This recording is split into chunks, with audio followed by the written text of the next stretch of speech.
اللہ نور السماوات والارض مثل نوره كمشكاة فيها مصباح. اور سورہ مائدہ میں فرمایا یا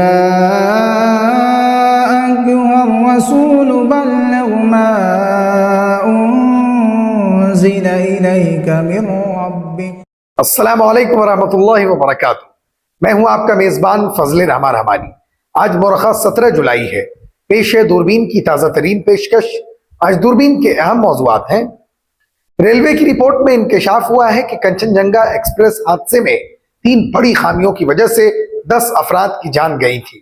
ریلوے کی جانب سے پیش کی گئی رپورٹ کی مزید خاص باتیں آج کی دوربین میں دیکھیے. فوجی جوانوں پر قتل کا مقدمہ چلانے کا مطالبہ کیا گیا ہے. ناگالینڈ کی سرزی پر سپریم کورٹ نے مرکز کو نوٹس بھیجا. فوجی اہلکاروں پر الزام ہے کہ انہوں نے 2021 میں شورش پسند سمجھ کر 13 عام شہریوں کا قتل کر دیا تھا. تفصیلات میں جانیے اور سمجھیے پورا معاملہ. بنگال اسمبلی کا مانسون اجلاس 22 جولائی سے شروع ہونے والا ہے، جس کے کافی ہنگامہ خیز ہونے کا امکان ہے. رپورٹ کے مطابق حکمراں جماعت ترنمول کانگریس اجلاس کے دوران ایوان میں 2 خصوصی قراردادیں پیش کرے گی. ڈوڈا انکاؤنٹر میں ایک افسر سمیت فوج کے 4 جوان ہلاک ہو گئے، جس کے بعد ہیلی کاپٹر سے عسکریت پسندوں کی تلاش جاری ہے. آل انڈیا مجلس اتحاد المسلمین کے صدر اسد الدین اویسی نے جموں و کشمیر کے ڈوڈا میں عسکریت پسندوں کے حملے پر مودی حکومت پر سخت نکتہ چینی کی. انہوں نے اپنے سخت ترین تبصرے میں کیا کچھ کہا، تفصیلات میں ضرور دیکھیے.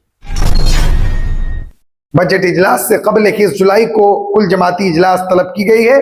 قومی دارالحکومت دہلی میں پارلیمان کا مانسون اجلاس 22 جولائی سے شروع ہونے والا ہے، جبکہ 12 اگست کو اختتام پذیر ہوگا. مدراس ہائی کورٹ نے اپنے ایک حکم میں کہا کہ بھارت متنوع مذاہب اور رسم و رواج والا ملک ہے. مدراس پولیس گیزٹ کے مطابق افسران کو داڑھی رکھنے کی اجازت نہیں دی جا سکتی، لیکن مسلم پولیس افسران زندگی بھر داڑھی رکھنے کے حقدار ہیں. عمان کی مسجد میں فائرنگ سے 4 پاکستانی شہری جاں بحق ہو گئے. فائرنگ کا واقعہ مسقط کے علاقے وادی الکبیر میں امام علی مسجد میں پیش آیا، جہاں یوم عاشورہ کے پیش نظر شیعہ مذاہب کے لوگ مجلس عزا میں اہتمام کر رہے تھے.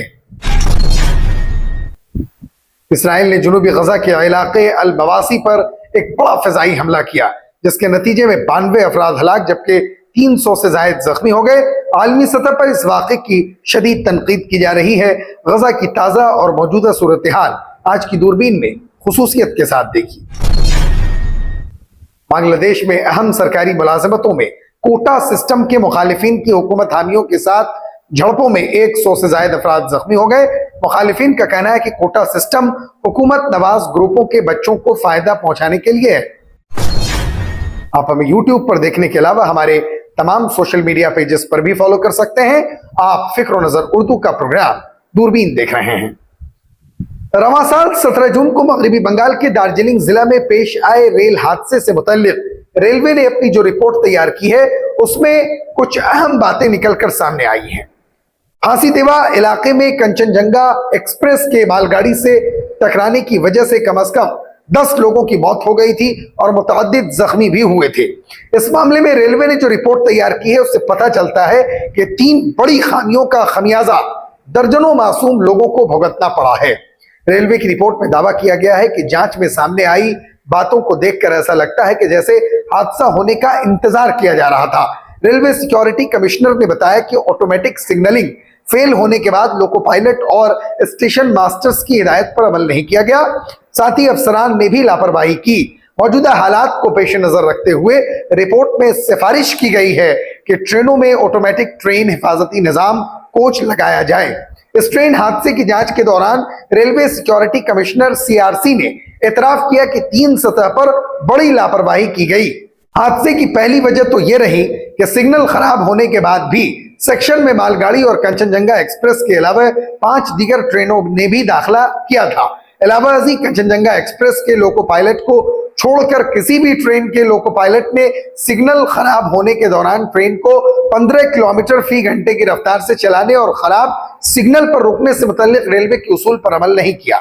حادثے کی دوسری وجہ یہ سامنے آئی ہے کہ خراب سگنلنگ کو لے کر مال گاڑی کے لوکو پائلٹ کو فارم جاری کیا گیا تھا، اس میں اسپیڈ کا تذکرہ نہیں تھا۔ حادثے کی تیسری بڑی وجہ یہ رہی کہ آٹومیٹک سگنل فیل ہونے کے بعد بھی افسران نے سیکشن میں بلاک نہیں لیا۔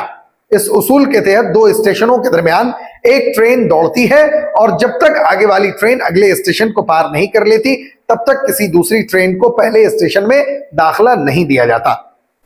ناگالینڈ حکومت نے ریاست کے مون ضلع میں فوجی جوانوں کے ذریعے مبینہ طور پر عام شہریوں کے قتل سے متعلق سپریم کورٹ کا رخ کیا۔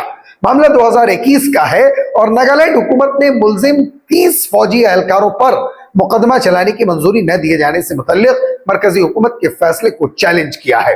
ناگالینڈ حکومت کی عرضی پر اب سپریم کورٹ نے مرکزی حکومت اور وزارت دفاع کو نوٹس جاری کر جواب طلب کیا ہے۔ بتایا جاتا ہے کہ فوجی اہلکاروں پر الزام ہے کہ انہوں نے 2021 میں شورش پسند سمجھ کر 13 عام شہریوں کا قتل کر دیا تھا۔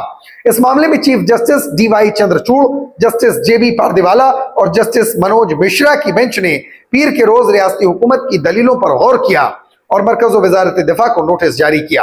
ناگالینڈ کی عرضی پر اب سپریم کورٹ میں 3 ستمبر کو سماعت ہوگی۔ مغربی بنگال اسمبلی کا مانسون اجلاس 22 جولائی سے شروع ہونے والا ہے، جس کے کافی ہنگامہ خیز ہونے کا امکان ہے۔ رپورٹ کے مطابق حکمراں جماعت ترنمول کانگریس اجلاس کے دوران ایوان میں 2 خصوصی قراردادیں پیش کرے گی۔ پہلی قرارداد نیٹ کو ختم کرنے اور انفرادی ریاستی حکومتوں کے ذریعے داخلہ امتحان کے انعقاد کے پرانے نظام کو بحال کرنے کے مطالبے پر مبنی ہوگی۔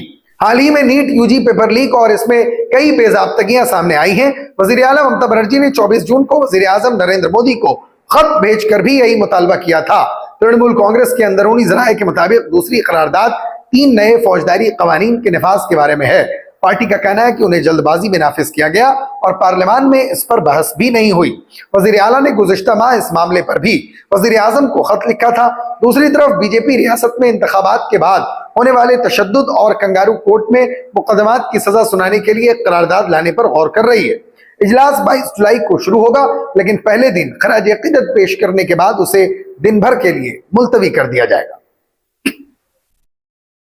ضلع ڈوڈا کے ڈیسا فارسٹ ایریا میں پیر کی شام عسکریت پسندوں اور سیکیورٹی فورسز کے درمیان گولی باری کے دوران فوج کے 5 جوان زخمی ہو گئے، جن میں سے 4 جوان زخموں کی تاپ نہ لا کر چل بسے۔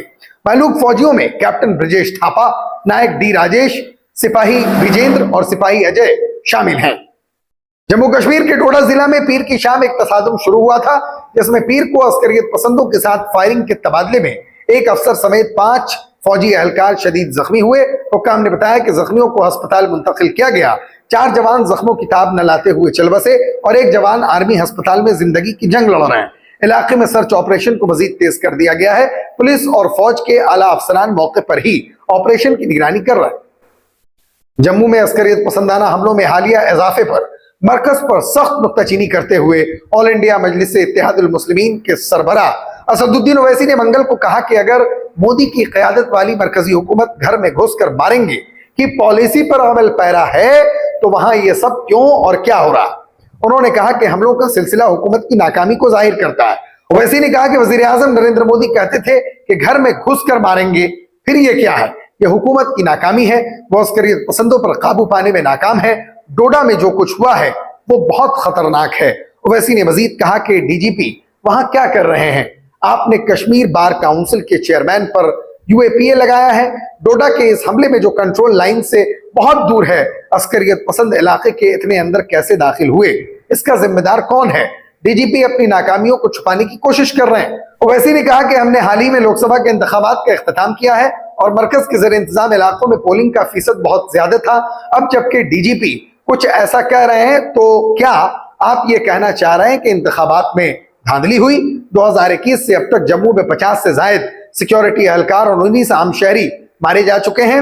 حال ہی میں امرناتھ یاترا کے دوران عسکریت پسندوں کی جانب سے یاتریوں کی بس پر فائرنگ سے بس کھائی میں گری اور 10 یاتری ہلاک ہوئے۔ حیدرآباد کے رکن پارلیمان اسد الدین اویسی نے حکومت سے سوال بھی کیا کہ آپ کا انفارمیشن نیٹ ورک کہاں ہے؟ اویسی نے کہا کہ مقامی لوگ آپ کی مدد کیوں نہیں کر رہے، نوجوانوں کو اعتماد میں کیوں نہیں لے رہے؟